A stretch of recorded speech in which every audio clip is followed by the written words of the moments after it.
أعوذ بالله من الشيطان الرجيم بسم الله الرحمن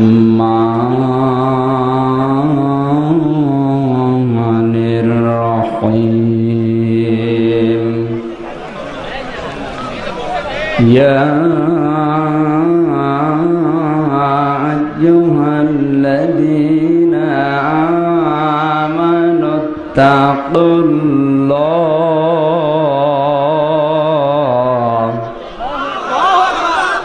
ولتنظر نفس ما قدمت لغد واتقوا الله إن الله خبير بما تعملون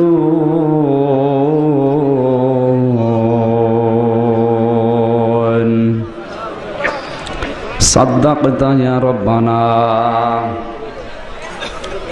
إن الله وملائكته يصلون على النبي يا أيها الذين آمنوا صلوا عليه وسلموا تسليما اللهم صل على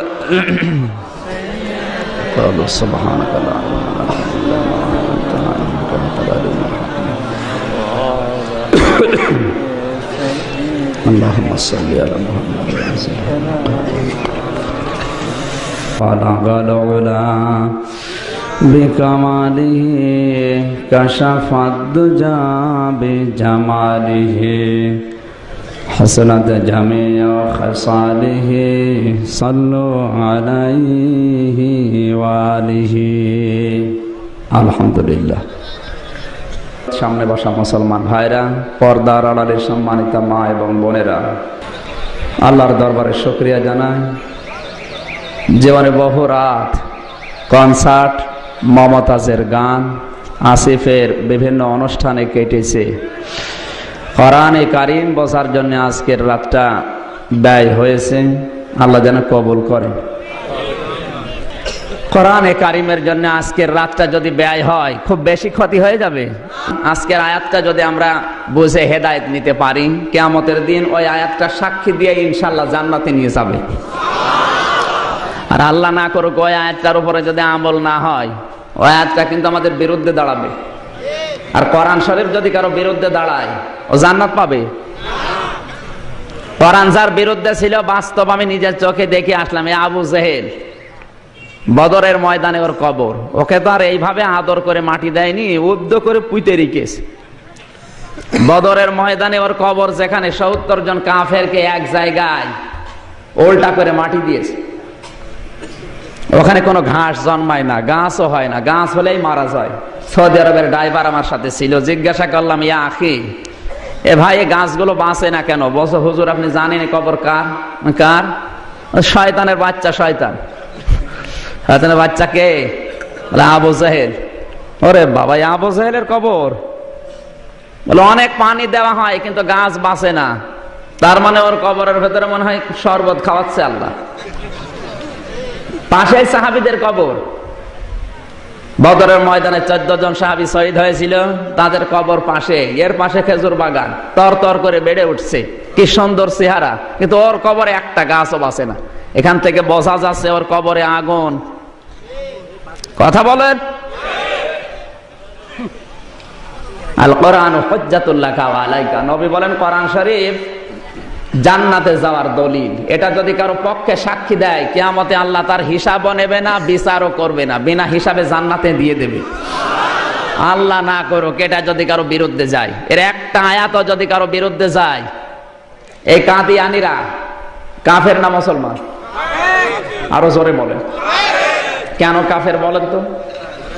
৬৬৬৬টি আয়াতের ভেতরে সূরা আহজাব,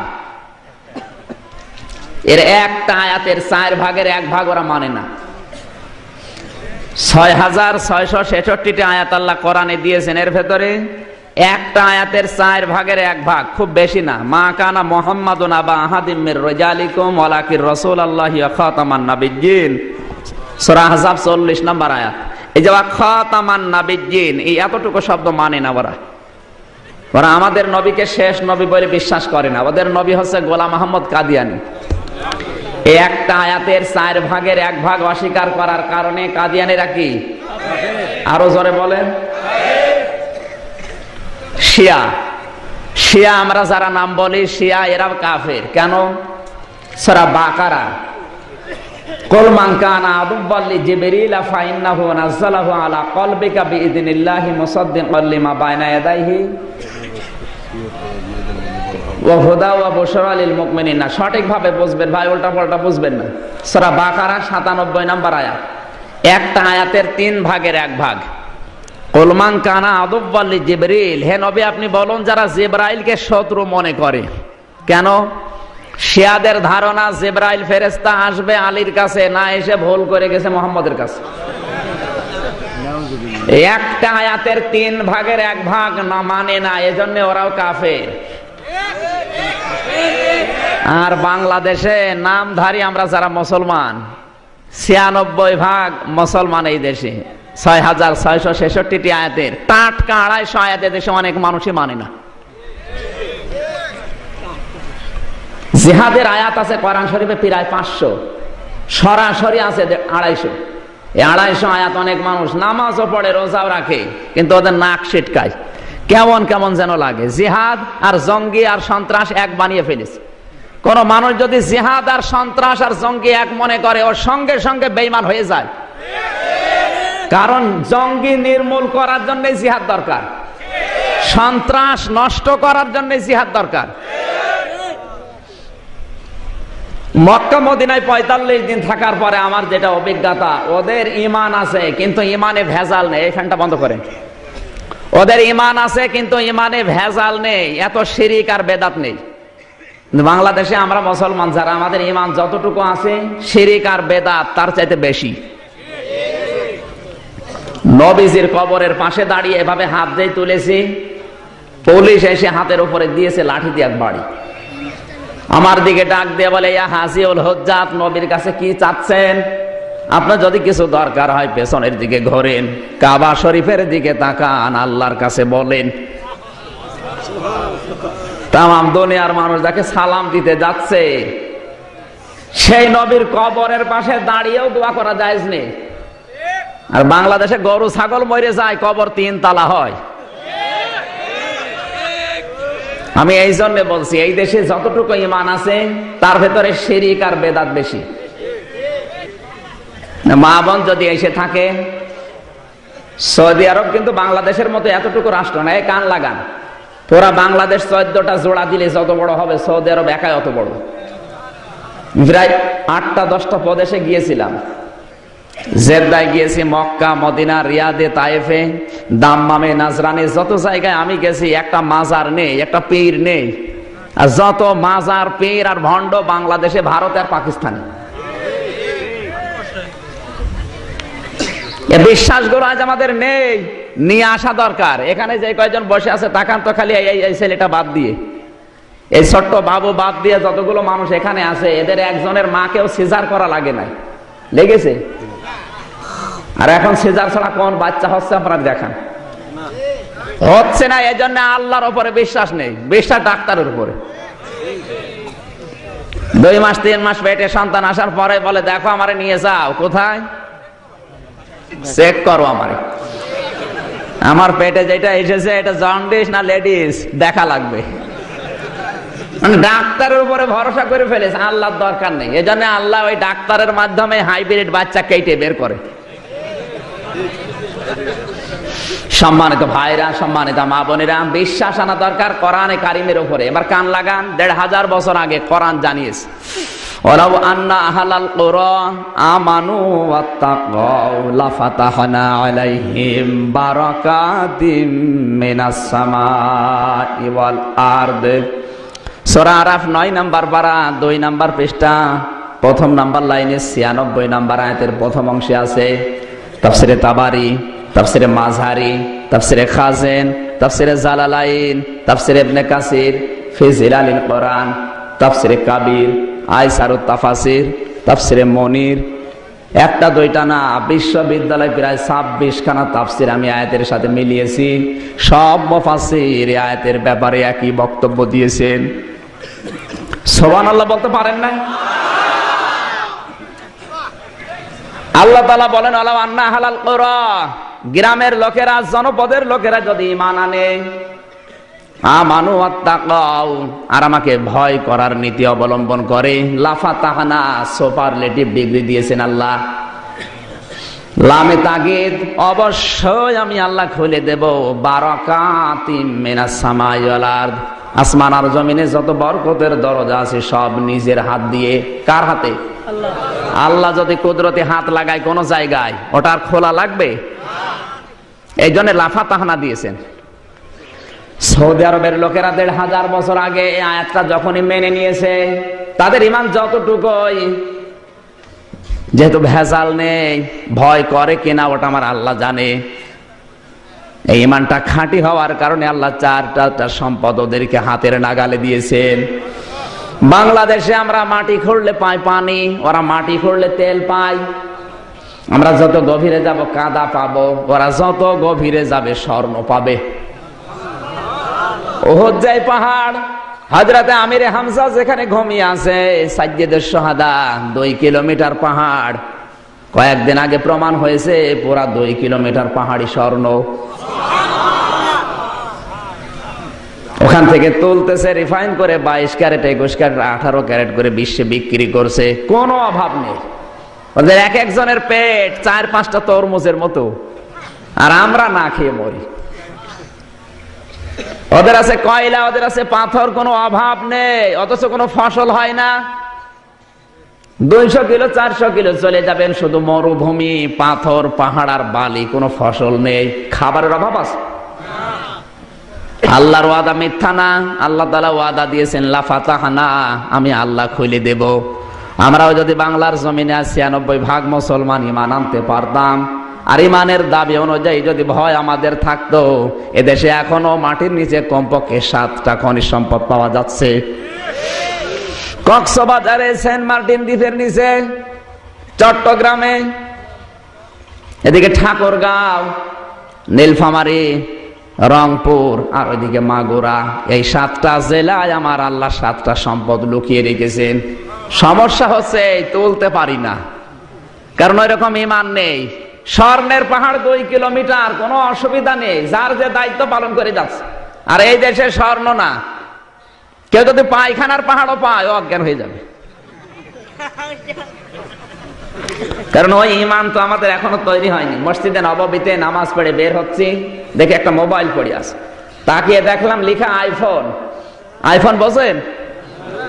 বাংলাদেশের টাকা অনুযায়ী ওই মোবাইলটার দাম কমপক্ষে 1,80,000 টাকা। 1,80,000 টাকার মোবাইল পড়ে আছে, কেউ নিচ্ছেও না, ধরেও না, দেখেও না কেউ, কারণ ধরা পড়লে কি কেটে দেবে। একবার সাহস করছিলাম, তুলে নেব না, মনের ভেতরে ভাই নতুন হাজি। দেশে গেলে মানুষ বলবে হাজি সাহেব চোর।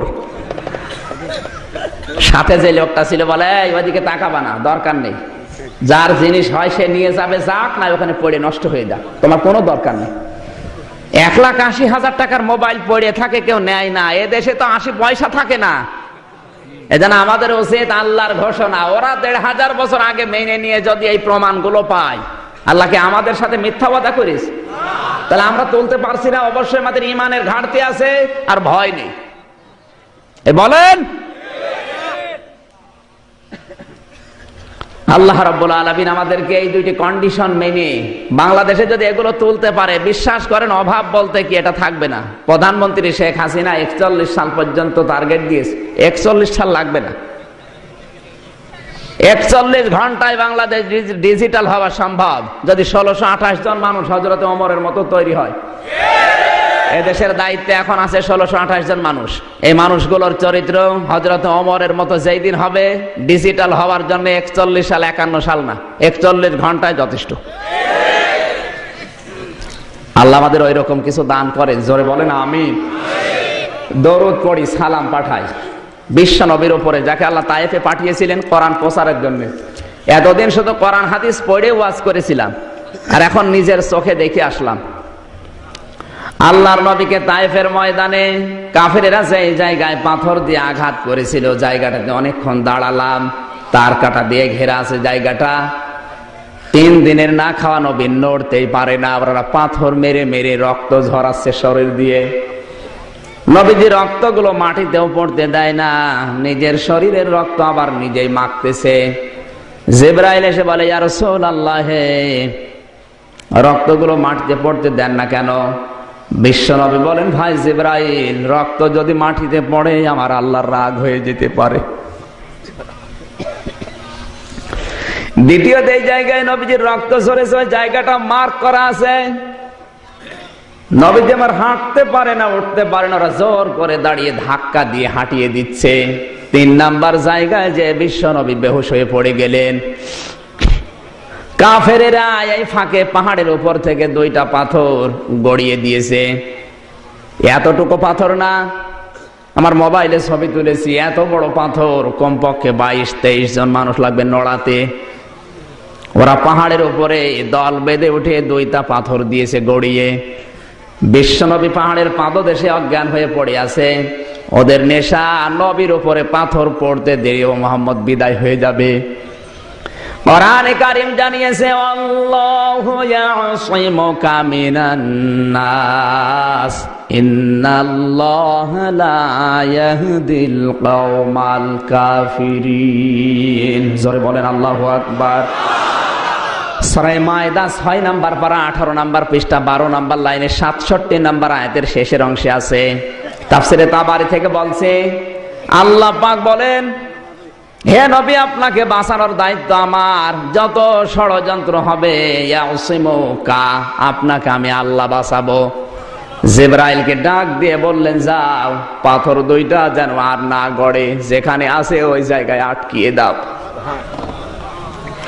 1400 বছর আগে ওই 2টা পাথর আল্লাহ আটকিয়েছে। এখনো পর্যন্ত পাথর 2টা অবস্থায় আছে। যারা তায়েফে গেছে জিজ্ঞাসা করবেন। বারবার ওই পাথরের 2টার দিকে তাকিয়ে দেখলাম, আর 1400 বছর আগে ওই হাদিসের দিকে আমার মন চলে গেছে। বিশ্বনবীকে জিবরাইল ফেরেশতা কোলে করে পাহাড়ের পাদদেশে এক পাথরের কাছে গিয়ে ডাক দিয়ে বলে, পাথর, এমন নবীকে নিয়ে এসেছি যিনি দোজাহানের বাদশাহ, দয়া করে তুমি নবীর জন্য নরম তুলতুলে হয়ে যাও। জিবরাইল ফেরেশতা বলতে দেরি, পাথরটা তোলার মতো নরম হতে দেরি হয়নি। এখনো যারা দেখতে যায় ওই পাথরটা নড়ানো যায় নাকি, অথচ দূরে থেকে মনে হবে 20-22 জন লোক লাগবে নড়াতে। একেবারে তোলার মতো পাতলা করে নবীর সম্মানে আল্লাহ করে দিয়েছে। হযরতে আয়েশা বলেন, মাঝে মাঝে নবীর পিঠে আমি তেল দিতাম, দেখি কালো কালো চাকা চাকা দাগ। ডাক দিয়ে বললাম, হে নবী, এই কালো দাগ কিসের? বিশ্ব নবী বলেন, আয়েশা, ওদের তায়েফের ময়দানে কোরআন হাতে নিয়ে প্রচার করতে গিয়েছিলাম, ওরা আমাকে পাথর উপহার দিয়েছিল। ওই পাথরের আঘাতগুলো এখনো কালো কালো চাকা চাকা গর্ত হয়ে আছে। আমার শরীরে কোনোদিন বসন্ত হয়নি, ঘা পচড়া হয়নি, এমনকি মশা মাছি পর্যন্ত আমার শরীরে বসেনি। হে আয়েশা, কিয়ামতের ওই কঠিন ময়দানে আমার জীবনের কিছু যদি আল্লাহর কাছে ভালো না লাগে, পিঠের চাদরটা উঁচা করে আমার আল্লাহকে দেখাবো। রব্বুল আলামিন, তোমার যদি কিছুই পছন্দ না হয়, আমার পিঠটার দিকে তাকাও, তোমার কোরআন প্রচারের ফল এটা। তুমি অন্তত আমার পিঠের দিকে তাকিয়ে হলো আজকে আমার উম্মতকে মাফ করে দাও। এই নবীকে গালি দেয়, একটা প্রোটেস্ট দূরের কথা, একটা বিবৃতিও আমরা দিতে পারি না। গত কয়েকদিন আগে এক কোলাঙ্গার কবি বলে গোনা হবে, কবি সৈয়দ শামসুল হক, কে রেখেছিল এই নাম আল্লাহ জানে। নাস্তিক কয়েকদিন আগে বক্তব্য দিয়েছে, আজানের আল্লাহু আকবার শুনলে আমার এত শরীর খারাপ হয়, মনে হয় কাককে বলি তুই কা কা কর। আরে শয়তানের জানাজা হয়, এর জানাজা দিয়েই কি আর না দিয়েই কি, অত এমনিও জাহান্নামে যাবে, অমনিও জাহান্নামে যাবে। যার আল্লাহু আকবার ভালো লাগে না, ওকে জান্নাতে দেবে আল্লাহ কি দেখে বলেন?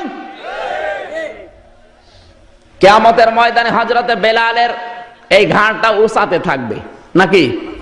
আল মুয়াজ্জিনুনা আতওয়ালুন নাসি আনাকা ইয়াউমাল কিয়ামা, কিয়ামতের সবচাইতে গলা উঁচু থাকবে কাদের?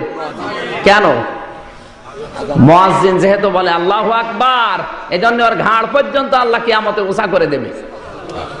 আজ যারা বাংলাদেশে আল্লাহু আকবার মানতে চায় না, সহ্য করতে পারে না, ও নাস্তিক ও মুরতাদ মারা গেলে ওর জানাজা দরকার নেই, গরু ছাগলের মতো পুঁতে রাখবে।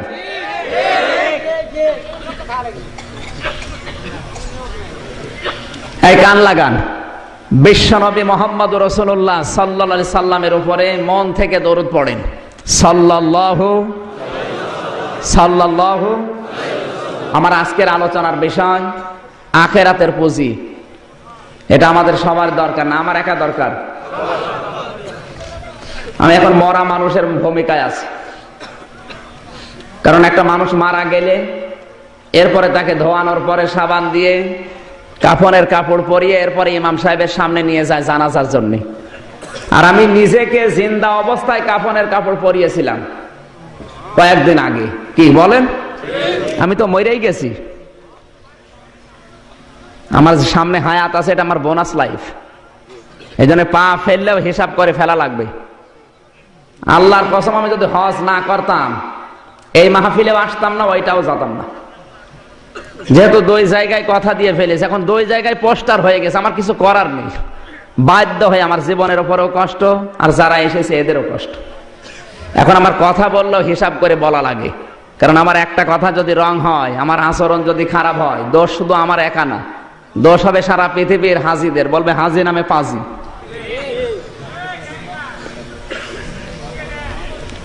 সম্মানিত ভাইরা, এই জন্য আজকের তেলাওয়াত কিন্তু আয়াত খুব গুরুত্বপূর্ণ। হেদায়েতের নিয়তে শুনবে সূরা হাসরের আয়াত। কোন সূরা? এটা পরিচিত একটা সূরা, যেহেতু প্রত্যেকদিন ফজরের পরে সূরা হাসরের আয়াত তেলাওয়াত হয় বাংলাদেশের বিভিন্ন মসজিদে, কিন্তু কি পড়ে ওইটা আমরা বুঝি না। হাসর মানে কি বলেন তো?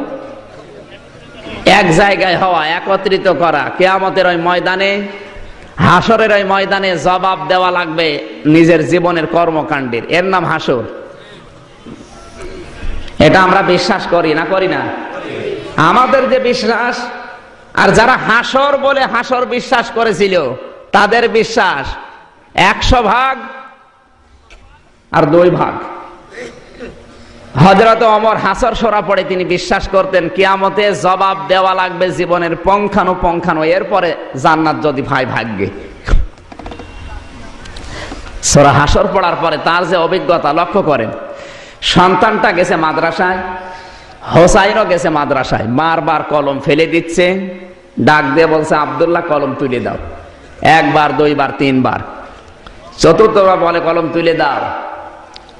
হযরত আব্দুল্লাহ বলে হোসাইন 3 বার কলম তুলে দিলাম, আবার তুলতে বলো, আমি কি তোমার চাকর নাকি, খাদেম নাকি? হোসাইন বলে তুমি শুধু খাদেম না, তুমি তো খাদেমের বাচ্চা খাদেম।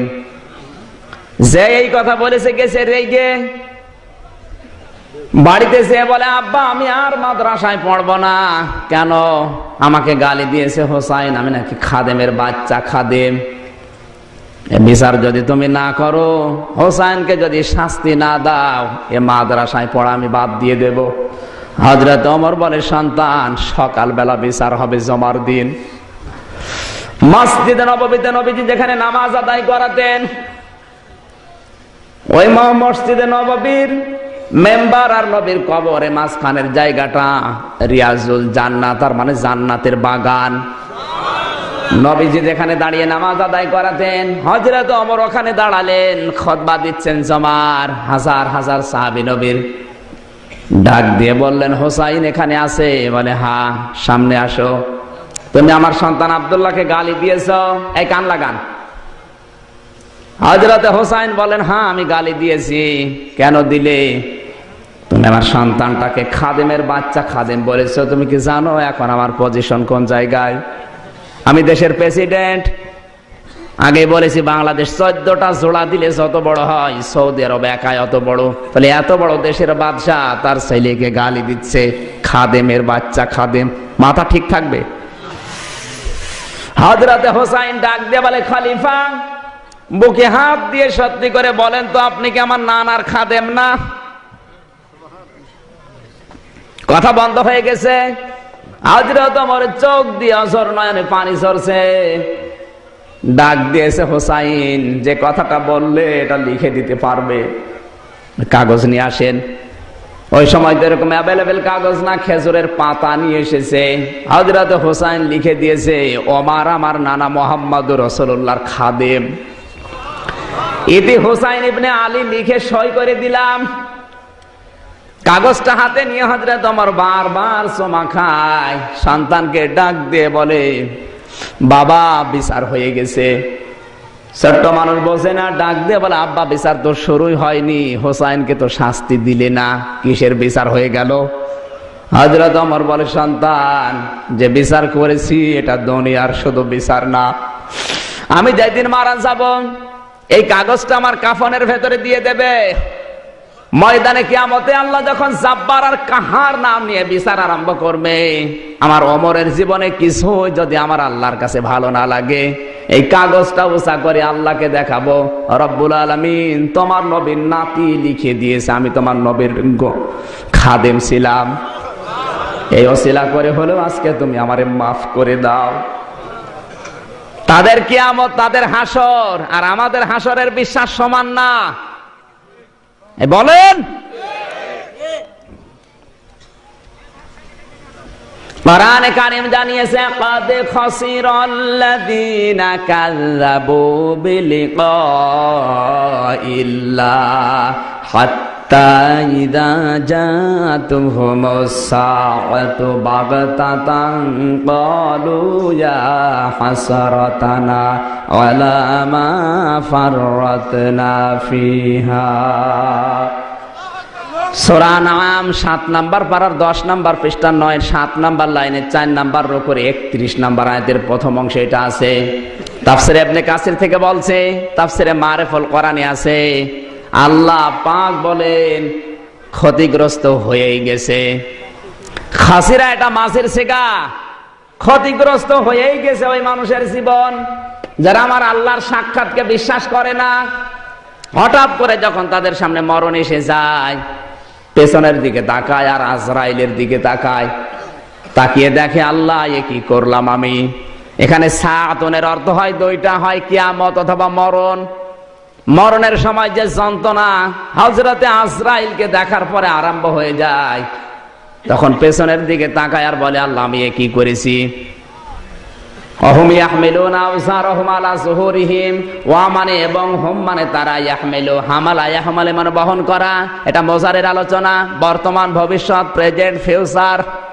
আলা মানে উপরে, জারের বহুবচন আওযার, জোর মানে পেট, হিম মানে তাদের, এদের পিঠের উপরে কিয়ামতের ময়দানে আল্লাহ গোনার বোঝাগুলো চাপিয়ে দেবে। এখানে শিক্ষা আছে একটা, আমি অনেকগুলো তাফসীর গবেষণা করে এটা বের করেছি। ঝাড়ের বহু বচন যেহেতু আমার আল্লাহ ঝাড় দিয়েছেন, কিয়ামতে অনেক মানুষের পিঠের উপরে আল্লাহ গনার বোঝাগুলো এমন চাপাবে,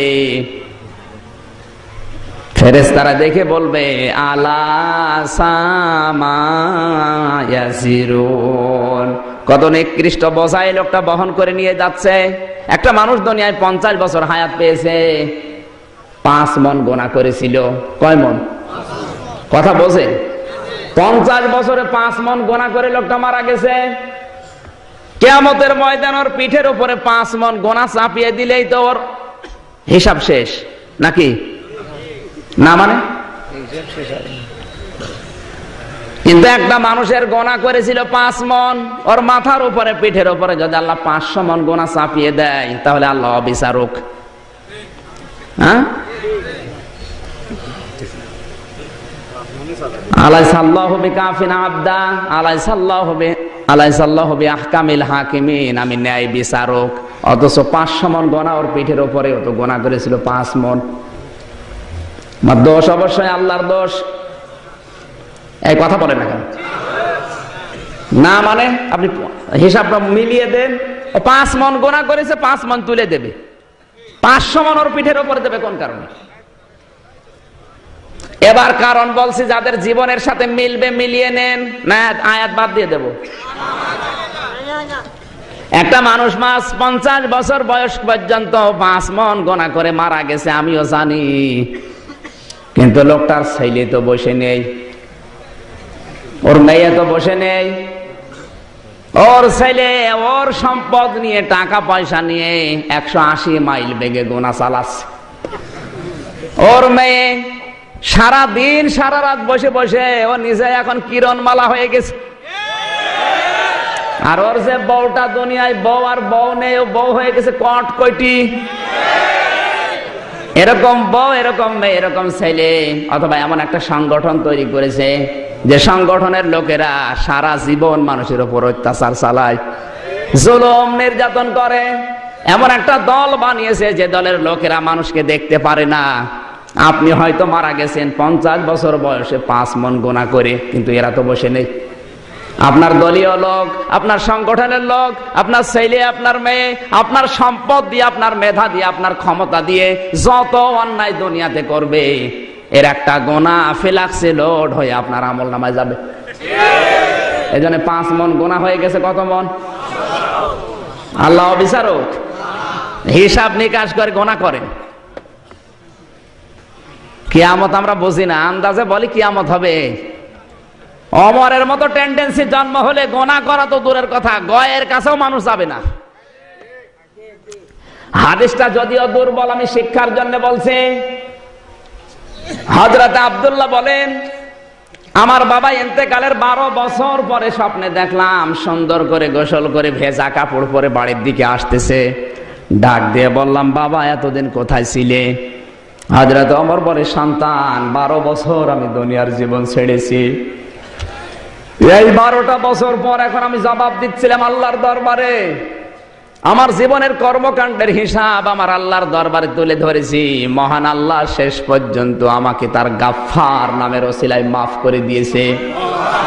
এখন আমি জান্নাতের নহর থেকে গোসল করে জান্নাতের এই কাপড় পরে জান্নাতে যাচ্ছি। আমার ভাইরা, যেই লোকটাকে পৃথিবীতে জিন্দা অবস্থায় জান্নাতের গ্যারান্টি আমার আল্লাহ পাঠিয়ে দিয়েছেন, 10 জন মানুষ জান্নাতের সার্টিফিকেট পেয়েছে জিন্দা অবস্থায়, হযরত ওমর তার ভেতরে 2 নাম্বার।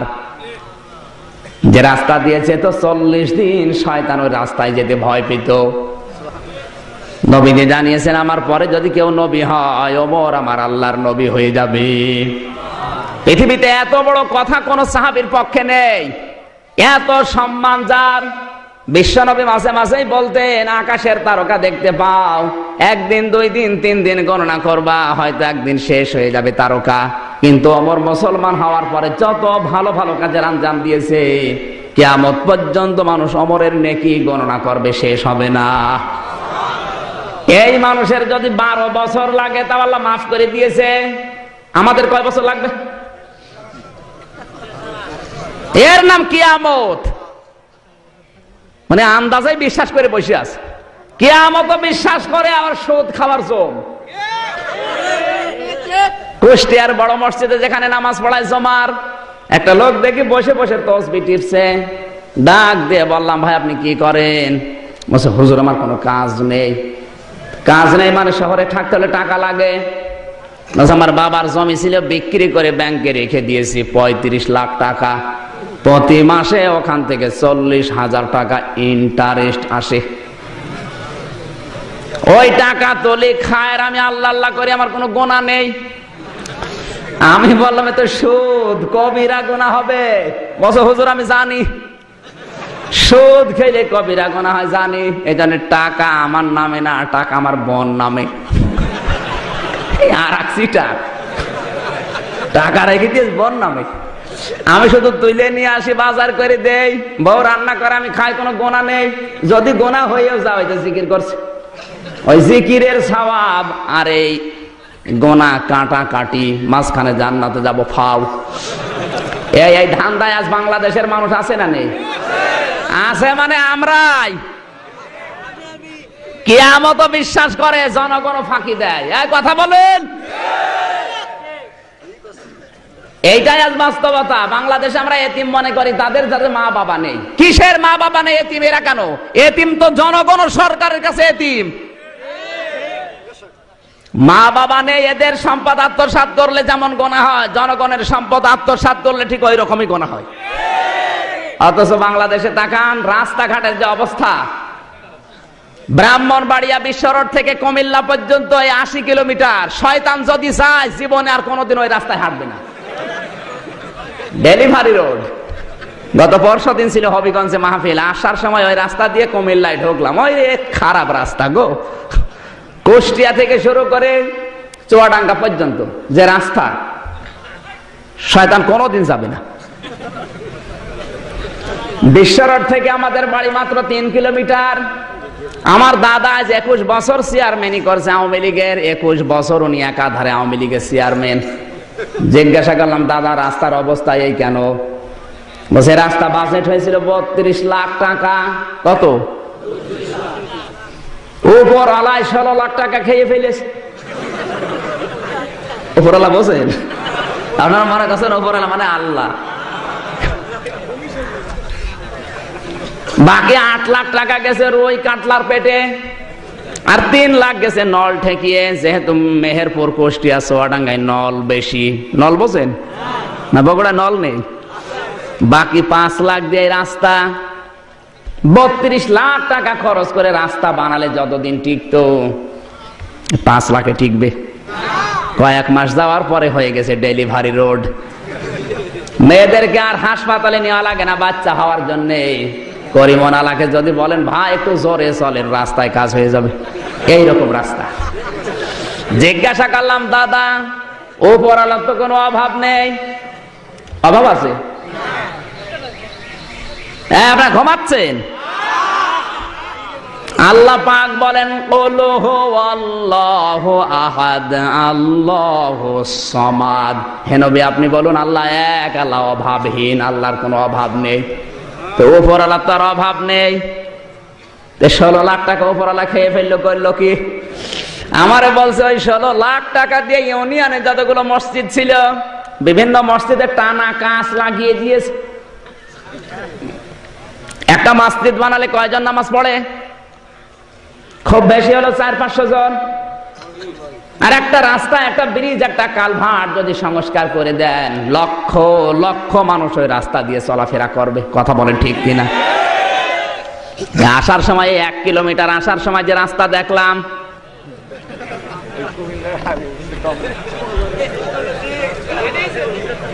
1 লক্ষ মসজিদ বানানোর চাইতে 1 কিলোমিটার রাস্তা সংস্কার করে দেওয়া আল্লাহর কাছে অনেক দামি। এ সহজ ইসলাম বোঝে না। মানে রাস্তার টাকা, ব্রিজের টাকা, কালভার্টের টাকা আত্মসাৎ করে মসজিদ বানিয়ে দিচ্ছে। ওইটা বুঝবেন না। কিয়ামত বিশ্বাস করে শুধু ওই মুখে মুখে। কোরআনে কারীম জানিয়েছে, হ্যাঁ নবী আপনি জানেন ওই মানুষগুলোকে কারা? আরাইতাল্লাযী ইউকাযযিবু বিদ্দীন ফাযালিকাল্লাযী ইয়াদউল ইয়াতীম। আরাইতা হরফে ইস্তেফহাম, প্রশ্নবোধক চিহ্ন, ইন্টারগেটিভ সেন্টেন্স এটা। হে নবী আপনি ওই মানুষগুলোকে দেখেছেন যারা কিয়ামত বিশ্বাস করে না? নবীজি বলেন, হে আল্লাহ আমার কাছে যারা আসে সবই তো মুমিন, কিয়ামত বিশ্বাস না করলে মুমিন হয় কি করে? আল্লাহ পাক বলেন, হে নবী মুসলমান আপনার কাছে নামধারী আসে, কিন্তু কিয়ামত বিশ্বাস করে না তারা যারা এতিমের গলায় ধাক্কা দেয়। এতিমের গলায় ধাক্কা দেওয়া মানুষ আছে না নেই? ধাক্কা মানে গলা ধরে ধাক্কা দেওয়া লাগবে না। আমি আগেই বলেছি এতিম কয়েক প্রকার। মা বাবা নেই এতিম, জনগণ সরকারের কাছে এতিম। সুতরাং দায়িত্বে থাকার পরে যারা তার অধীনস্থদেরকে গলা ধাক্কা দেয়, কারণে অকারণে অপমান করে, এই মানুষগুলো আল্লাহর কিয়ামত বিশ্বাস করে না। আমাকে নিচে নামা লাগবে?